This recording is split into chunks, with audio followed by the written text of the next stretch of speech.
साथ एक खास मेहमान हैं।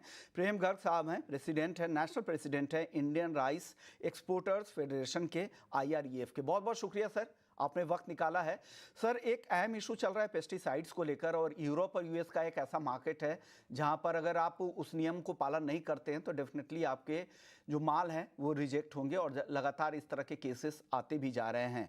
और अब नया हाल में जो फैसले आए थे पंजाब हाई कोर्ट के, जिसपे उन्होंने लेकिन फिर पंजाब हरियाणा हाई कोर्ट ने 30 जुलाई को 10 मई को जो भी आदेश दिए गए थे उस पर उन्होंने स्टे दे दिया है। लेकिन 15 जुलाई पे जो भी पेस्टिसाइड्स पे बैन लगा था उस पर कोई स्टे नहीं आया था। इसमें कंफ्यूजन है, मार्केट में काफी दुविधा की स्थिति है। क्या लग रहा है सर, क्या हो रहा है इस मार्केट में? देखिए, अभी जो पेस्टिसाइड एक बहुत बड़ा मुद्दा है। हाँ और हाँ। इसको ये यूरोप ही नहीं और भी कंट्रियों में उठता जा रहा है। और अभी इंडिया के अंदर भी, भारत के अंदर भी FSI ने अभी रिसेंटली कल ही इसके अंदर जो अपना ट्राइकोजोल, जो एक मेजर एक मुद्दा है पूरे यूरोप के लिए, पहले 3% की उसकी लिमिट थी इंडिया के खुद लोकल के सेल करने के लिए, उसको घटाकर उन्होंने नई गाइडलाइन चालू की है।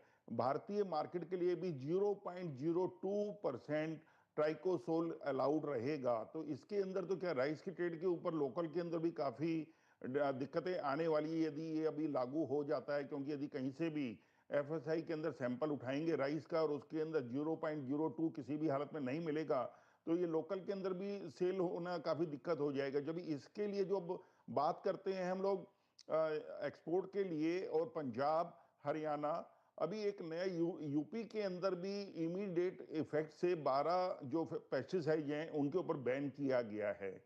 और जो पंजाब के अंदर बात करें 15 तारीख के नोटिफिकेशन के हिसाब से, तो ये हर साल वैसे तो निकालते हैं, पर इस साल लगता है कि भी पंजाब के अंदर भी और हरियाणा के अंदर, दोनों के अंदर ये 12 पेस्टिसाइड को रोका जाएगा। टाइम बिंग के लिए लगभग 2 महीने के लिए सेल उसकी रोकी जा रही है, जिससे कि ये फसल के टाइम के ऊपर ना हो। पर लोगों ने काफी हड़बड़ी के अंदर के भी कल को ये नहीं मिलेगा तो खरीदना शुरू किया, काफी मात्रा में सेल हुई, जो कि एक अच्छा नहीं है हमारी मार्केट के लिए। इसी के लिए हम लोग कर रहे हैं, जैसे भारत इंटरनेशनल राइस कॉन्फ्रेंस होने जा रही है 30 और 31 अक्टूबर को, तो उसके अंदर भी पेस्टिसाइड एक बहुत बड़ा मुद्दा है। और ये पेस्टिसाइड को यदि नहीं रोका गया तो ये एक वायरस की तरह है जो आज यूरोप के अंदर है, तो दूसरी कंट्रियां देखा देखी एक दूसरे को इसको यूज मतलब तकलीफ के अंदर लाएंगे, तो हमारे एक्सपोर्ट के ऊपर काफी फर्क पड़ेगा। इसके हमारे जो पड़ोसी देश हैं वो हम्म। इसका फायदा उठाएंगे। इसीलिए हमारी इंडिया की अभी जो मार्केट है, हम्म। अभी डोमेस्टिक मार्केट उठ नहीं पा रही है काफी ऊपर में, जैसे माल की डिमांड्स, क्योंकि काफी जो यूरोप जाता था उसके ऊपर इफेक्ट आ गया है। बिल्कुल जो बिल्कुल। यूके यूरोप के जी अंदर जी। जो लोग बैठे हुए हैं वो हमारे पड़ोसी देश से उसको राइस को खरीद रहे हैं, जो कि हम्म। हमारी सीधा मार्केट के ऊपर फर्क पड़ता है। ओके तो सर, हमें आप इसके ऊपर इतने काफी बड़े फेडरेशन के आप प्रेसिडेंट हैं, आप लोग लगातार जागरूक करते होंगे, लेकिन किसानों के लिए आप लोग क्या कर रहे हैं? क्या उनको जागरूक कर रहे हैं ताकि पेस्टिसाइड के इस्तेमाल को कितना लिमिट में इस्तेमाल करना है, क्या करना है, उसको लेकर आप लोगों की तरफ से क्या पहल हो रही है?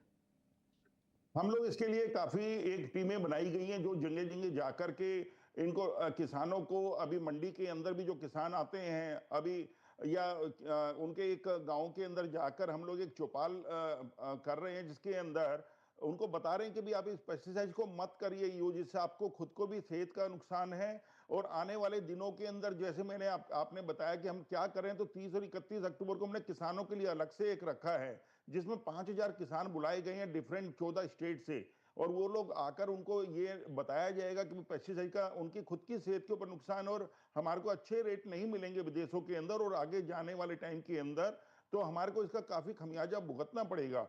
तो इसके लिए IRF काफी, जो हमारा 7740 मेंबर हैं आज के दिन, सब हम रात दिन इसके ऊपर लगे हैं। हर स्टेट के अंदर मैंने मुहिम चलाई है कि लोग कम से कम पेस्टिसाइड को, ये 12 जो मेजर पेस्टिसाइड इनका यूज ना करें किसी भी हालत के अंदर। अब प्राइस की बात कर लेते हैं। आप लोग अपनी पहल तो कर ही रहे हैं, लगातार कोशिश जारी भी है, और उम्मीद करते हैं कि इस फ्रंट पर कुछ सुधार हो। सर, प्राइसेस में कुछ सुधार हो रहा है क्या? राइस के मैं बात करूं, बासमती भी और अभी नॉन बासमती भी।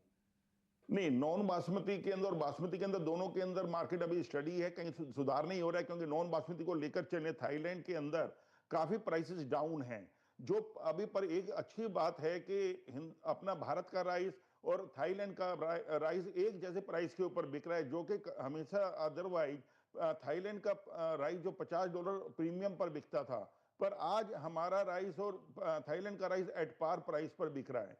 और मार्केट अभी जो मैंने पिछली दफा भी बोला था कि 15 से $20 मार्केट आने के नीचे उम्मीद है, तो वो मार्केट नीचे आ चुकी है ऑलरेडी। आज $360 के ऊपर पार्बल राइस बिक रहा है भारत का, जो हमने लास्ट टाइम जब आपके माध्यम से ही आपके चैनल के ऊपर बोला था मैंने कि भी $380 की मार्केट थी।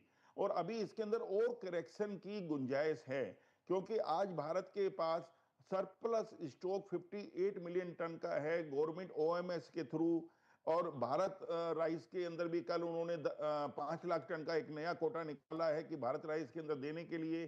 पर उससे कुछ नहीं बनेगा, जो क्योंकि नई क्रॉप अगले 2 महीने के अंदर आ जाएगी, तो हमारे को इसके ऊपर बड़े पैमाने पर करने की जरूरत है। और मैं समझता हूं कि भी आने वाले टाइम के अंदर $20 से $30 की करेक्शन और भी आ सकती है। शुक्रिया और सर।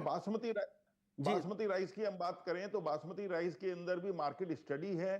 पहले एक दफा बीच में तेजी आई थी ईरान की वजह से कि भी ईरान ने कोई डिमांड रखी थी मान लो कि, पर वापस वो तेजी बैक फुट पर आ गई और वापस फिर मार्केट उसी रेट पर अभी चल रही है। और उम्मीद है कि बासमती के दाम भी अभी बढ़ने की नियर फ्यूचर के अंदर कोई जल्दी ऐसा लग नहीं रहा है। और मार्केट स्टडी और इसी रेट पर चलती रहेंगी।